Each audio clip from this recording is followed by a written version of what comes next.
തെക്കൻ കേരളത്തിലേക്ക് പോയാൽ വിജിൻ വായാന്തോട് വിവരങ്ങൾ നൽകും. വിജിൻ, ദൃശ്യങ്ങൾ കണ്ടിട്ട് തിരുവനന്തപുരത്ത് വലിയ മഴയൊന്നുമില്ല എന്നാണ് മനസ്സിലാകുന്നത്.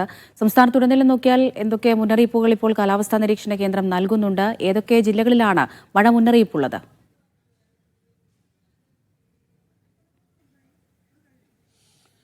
അമൃത, തീർച്ചയായും തിരുവനന്തപുരത്ത് മഴ എന്തായാലും ഇല്ല. ഗ്രീൻ അലേർട്ടാണ് തിരുവനന്തപുരത്ത് നിലനിൽക്കുന്നത്. അതായത് മഴയ്ക്കുള്ള സാധ്യത വളരെ കുറവാണ് എന്നുള്ളതാണ് ആ അലേർട്ട് പ്രകാരം വ്യക്തമാകുന്നത്. ഈ കാസർഗോഡ് മുതൽ ഒപ്പം തന്നെ എറണാകുളം വരെയുള്ള ജില്ലകളിലാണ് ഇന്ന് യെല്ലോ അലേർട്ട് പ്രഖ്യാപിച്ചിട്ടുള്ളത്. ഇടുക്കി ഉൾപ്പെടെയുള്ള ജില്ലകളാണ് ഈ 9 ജില്ലകൾ.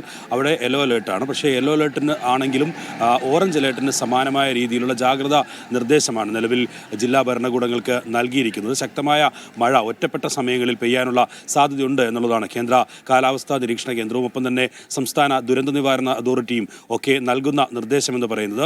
ഒപ്പം തന്നെ ശക്തമായ കാറ്റിനും തിരമാലയ്ക്കും സാധ്യതയുണ്ട് എന്നുള്ള മുന്നറിയിപ്പുമുണ്ട്. അതുകൊണ്ട് തന്നെ മത്സ്യത്തൊഴിലാളികൾക്ക് നിലവിൽ തുടരുന്ന വിലക്ക്, മത്സ്യബന്ധനത്തിന് പോകുന്നതിനുള്ള വിലക്ക് തുടരുകയാണ്. ഒപ്പം തന്നെ മലയോര മേഖലകളിലും ജാഗ്രതാ നിർദ്ദേശം നൽകിയിട്ടുണ്ട്. മണ്ണിടിച്ചിൽ ഉൾപ്പെടെയുള്ളവ ഉണ്ടാകാനുള്ള സാധ്യതയുണ്ട്. ശക്തമായ മഴ ഒരുപക്ഷെ ചെറിയ സമയത്തിനുള്ളിൽ പെയ്യും എന്നുള്ളതാണ് ഈ മുന്നറിയിപ്പിൽ പറയുന്നത്. അതുകൊണ്ട് തന്നെ പെട്ടെന്ന് മഴ ശക്തമായി പെയ്യുകയും മണ്ണിടിച്ചിൽ ഉൾപ്പെടെയുള്ളവ ഉണ്ടാകാനുള്ള സാധ്യതയും ഉണ്ട് എന്നുള്ള നിർദ്ദേശം, ജാഗ്രതാ നിർദ്ദേശമാണ് നിലവിൽ നൽകിയിരിക്കുന്നത്. ഒപ്പം തന്നെ പെട്ടെന്ന് ഏതെങ്കിലും തരത്തിൽ മണ്ണിടിച്ചിലോ മറ്റേതെങ്കിലും തരത്തിലുള്ള ശക്തമായ മഴയിൽ വീടുകളിൽ നിന്ന് ആളുകളെ മാറ്റിപ്പാർപ്പിക്കേണ്ട സാഹചര്യം ഉണ്ടായാൽ അവരെ മാറ്റിപ്പാർപ്പിക്കാനുള്ള നിർദ്ദേശവും നൽകിയിട്ടുണ്ട്. അതിനായുള്ള എല്ലാ സജ്ജീകരണങ്ങളും പൂർത്തിയാക്കാൻ എന്തായാലും നിർദ്ദേശം നൽകിയിരിക്കുകയാണ്. 9 ജില്ലകളിലാണ് നിലവിൽ യെല്ലോ അലേർട്ടെങ്കിലും 10 മണിയോടുകൂടി അടുത്ത മുന്നറിയിപ്പ് വരും. അതിൽ ഏതെങ്കിലും തരത്തിലുള്ള മാറ്റമുണ്ടോ എന്നുള്ളതാണ് ഇനി അറിയാനുള്ളത്. ഓറഞ്ച് അലേർട്ടിന് സമാനമായ രീതിയിലുള്ള ജാഗ്രതാ നിർദ്ദേശം തന്നെയാണ് ഈ എറണാകുളം വരെയുള്ള ജില്ലകൾക്ക് നൽകിയിരിക്കുന്നത്. ഒപ്പം തന്നെ